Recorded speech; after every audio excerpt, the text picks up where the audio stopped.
पत्नी खदीजा ने हजरत मोहम्मद को आश्वस्त करने की पूरी कोशिश की कि ईश्वर आपको मारने के लिए आत्मा नहीं भेजेगा। हजरत मोहम्मद को डर था कि उनकी मौत हो जाएगी। खदीजा मोहम्मद जी को अपने चचेरे भाई वर्का इब्न नवल के पास ले गई, जो एक बहुत बूढ़ा व्यक्ति था तथा यहूदियों और ईसाइयों के शास्त्रों का जानकार भी था।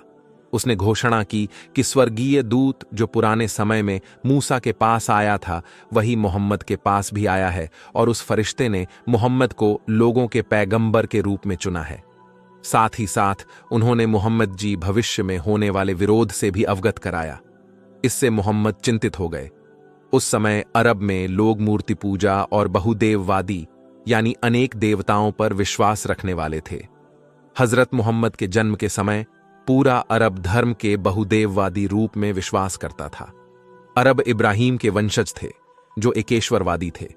इसके बावजूद अरब के लोग बहुदेववाद का समर्थन कर रहे थे और इसलिए हजरत मोहम्मद अगले संदेश की प्रतीक्षा कर रहे थे। हजरत मोहम्मद फिर से हीरा गुफा में पूजा करने के लिए जाने लगे। एक दिन वही फरिश्ता आया और मोहम्मद जी कांपने लगे, लेकिन इस बार खुशी और संतोष भी था।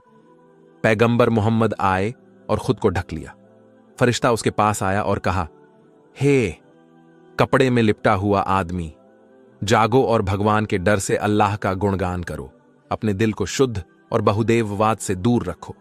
उसके बाद जिब्राइल कई बार आया और काल ब्रह्म द्वारा दिया गया ज्ञान मोहम्मद जी को दिया, लेकिन अल्लाह को पाने की उचित और सच्ची भक्ति नहीं बता सका और अल्लाह को पाने के लिए मोहम्मद जी को बखाबर सूरफ अल फुरकान आयत 25-9 की शरण लेने के लिए कहा। लोगों से इस्लाम कबूल करने को कहा गया। अब जिब्राइल अधिक बार आने लगा और अल्लाह के ज्ञान और आयत को सर्वोच्च ईश्वर बताने लगा। उन्होंने ऐसा मोहम्मद को उनका दायित्व याद दिलाने के लिए तथा वजू इस्लाम में एक धोने की रस्म और नमाज कैसे पढ़ी जाए बताने के लिए किया। हजरत मोहम्मद ने अपनी बहन उम्मे हानी से कहा कि अवचेतन अवस्था में उन्होंने देखा जिब्राइल उनके पास आया और उन्हें किसी अन्य स्थान पर ले गया। उसने उसे लेटा दिया और चाकू से मोहम्मद की छाती को चीर दिया और ईमानदारी और कौशल दक्षता से भरा एक सुनहरा थाल लेकर आया, जिसे फरिश्ते ने मोहम्मद जी के दिल में भर दिया और फिर से उनकी छाती को ठीक कर दिया। फिर वे सफेद रंग के जीव पर बैठे बैत अल मकदीस के पास गए। हजरत मोहम्मद वहां मूसा, इब्राहिम और ईसा से मिले। मोहम्मद ने नमाज पढ़ी। तब जिब्राइल उन्हें स्वर्ग ले गया, जहां उन्होंने आदम को एक ही में समय रोते और हंसते हुए देखा। वह रो रहा था जब उसने अपने बेकार बच्चों को बाईं ओर देखा और उसी समय योग्य बच्चों को दाईं ओर देखकर हंसा।